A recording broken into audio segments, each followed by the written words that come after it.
So hello everyone. Today I'm in conversation with Jon Rubin of COIL Connect, but I understand he's here in a personal capacity to talk about AI tech and eventually its impact on COIL. But before we get stuck in, Jon, please introduce yourself. Yeah, thank you, Lorenza. Yeah, my name's Jon Rubin. I've been doing COIL forever. I think I did my first COIL exchange in 2021. No, sorry, 2001. Yeah, I was And going to say. I skipped 20 years there. And I helped start the SUNY COIL Center in 2006. And more recently have been at COIL Connect for what's almost exactly 5 years to the day since we started this project, and have recently become interested in AI and its potential effect on the field. Yes, it is quite the topic in every field, to be honest. But before we talk about its impact on the field of Mhm. COIL, I understand you'd like to talk about it more in terms of why is AI tech troublesome in the first place, and let's give some context to our conversation. Sure. I just want to begin by saying I am not a Luddite. I'm very involved with technology and change. Um, but technology has a built-in bias. Every technology has a bias. It's often invisible to us. And I first realized this, I guess, from reading a book over 40 years ago called Four Arguments for the Elimination of Television. And this was an interesting book from the 70s. It sort of had a far-fetched title, and people, I think, when they saw it, laughed at it. But the author made actually a very good case why TV would have pretty much negative impercussions on people if it was allowed to go forward. And he actually made a case that it should be controlled, if not eliminated. And of course, nobody, because of the economic value of TV and broadcast by the 70s, could go with that. But he made a really good case, and specifically, the TV is much better at presenting violence than it is at presenting peace.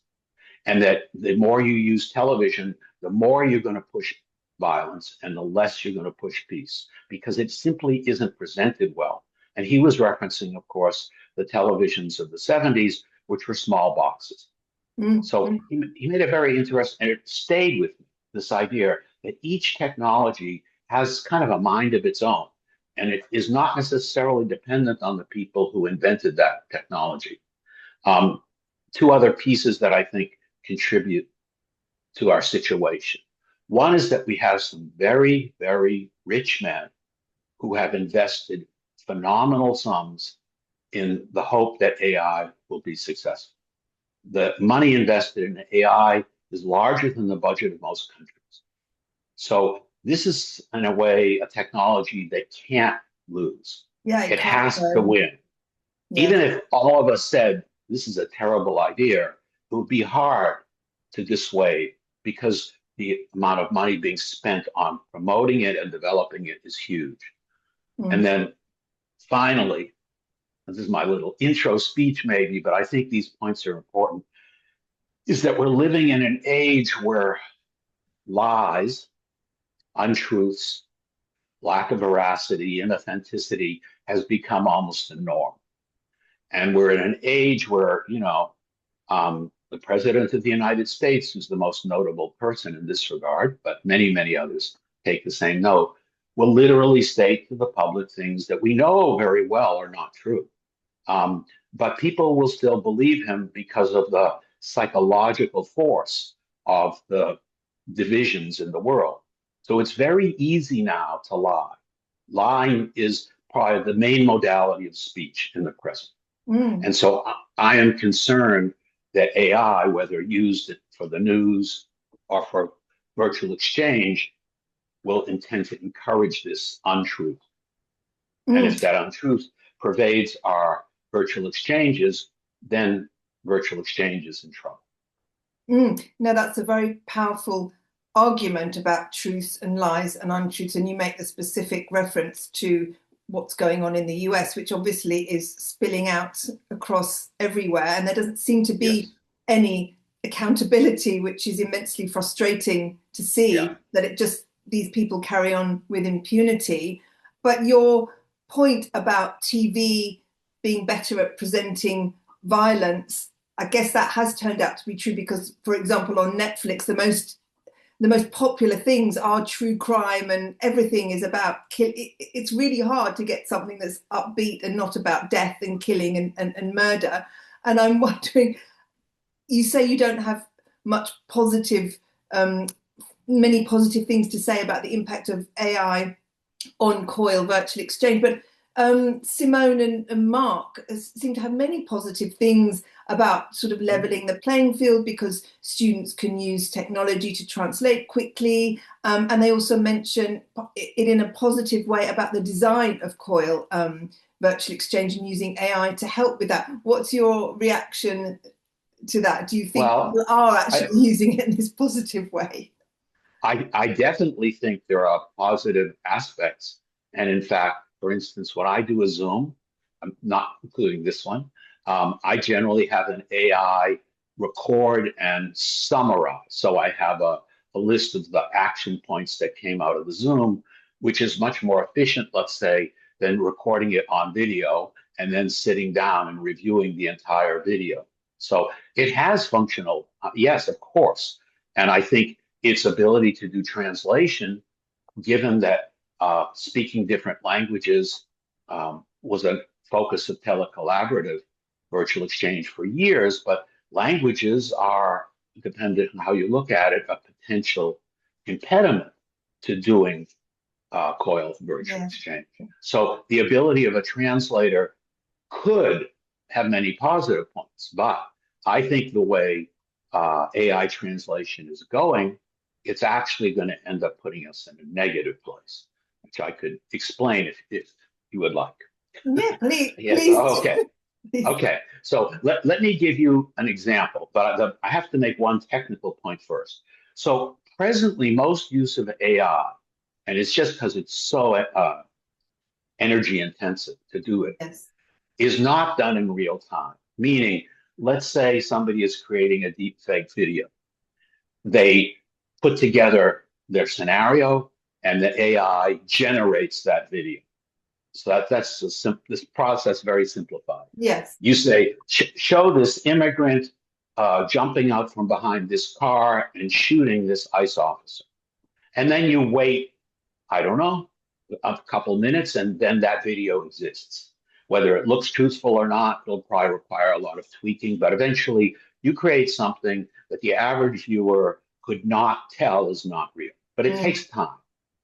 But some things can happen in real time, and I think we're within a year of having video in real time. So let me give an example. This is an extreme case.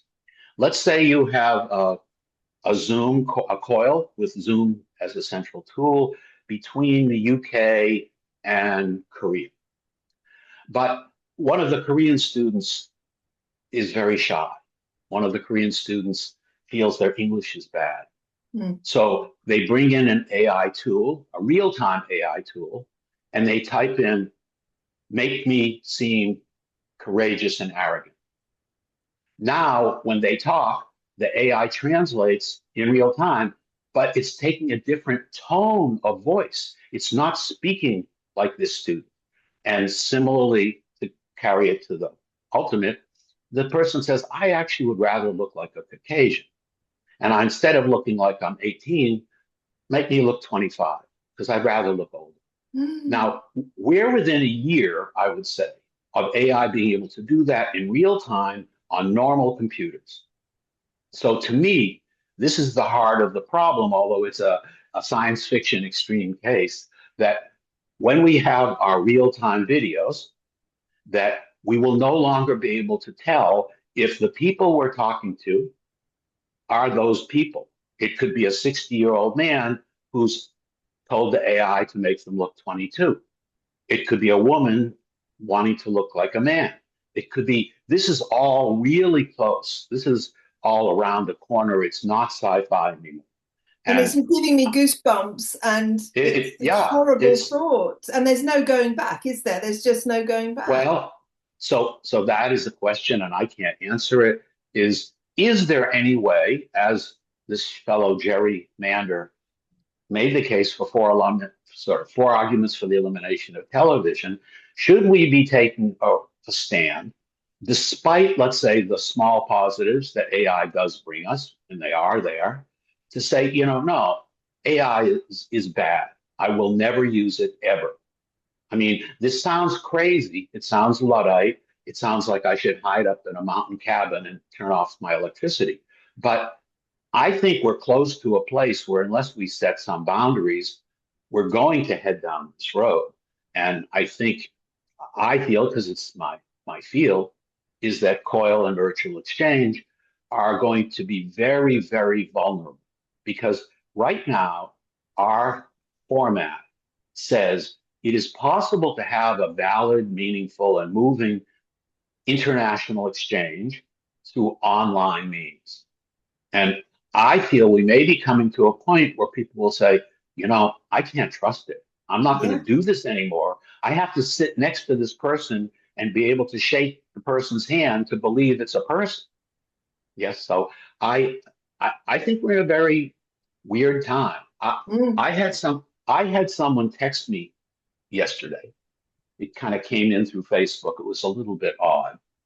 And I responded. I rarely respond to somebody who I don't know texting me, but in this case I did. And after about 15 minutes, I realized this wasn't a person. It was a chatbot. It was really good. And of course, it was well armed with photographs and such. So after a certain point, when I asked it some really peculiar and difficult questions, and its answers came back very confused, a little out of character with this, and I said, goodbye. This was not a person.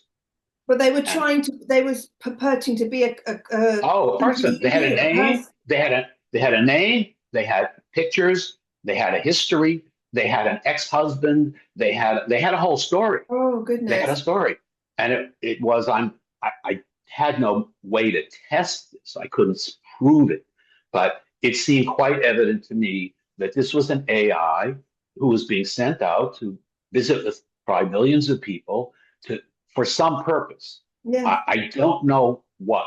In this case, I think if I had stayed within a half an hour, it would have asked me to purchase some crypto or something. There would have been some, financial turning point in this. But I left before that happened. But just on a final note, as you stated right at the beginning, wealthy white men have invested so much in this. So I kind of find it difficult to believe that people are going to take a moral look at this rather than just the money talking. I don't know. I don't, I'm not a revolutionary. I'm not saying join my army. It's not at that point. I don't know how. I think if people become more aware of the negatives, then they can more intelligently decide, well, okay, there's this trade-off. It will translate my work, but it will risk these other things. Maybe I'll skip it or whatever. But I think we have to at least get to the point where we think of that it's a trade-off. It's not an inevitability. It's not just coming and we can't stop it. I think there are places where people can fight. What happened in Minnesota a month ago, and I'm contextualizing this in U.S. politics, yes. But indeed, people stood up, people defended, and eventually ICE more or less left Minneapolis. Not totally, because it's a corrupt government that's pushing this agenda, but people push back, and I think you can push back on anything. It's just AI is more ubiquitous, and it's you open your phone and you say, where's the nearest restaurant? And it's AI telling you. It's not simply Google Maps showing you. It's infiltrating common discourse. So it will be a tough battle, and I don't have a battle plan, but I'm just trying to raise awareness, is I guess where I am. Thank you. Thank you, Jon, for sharing that.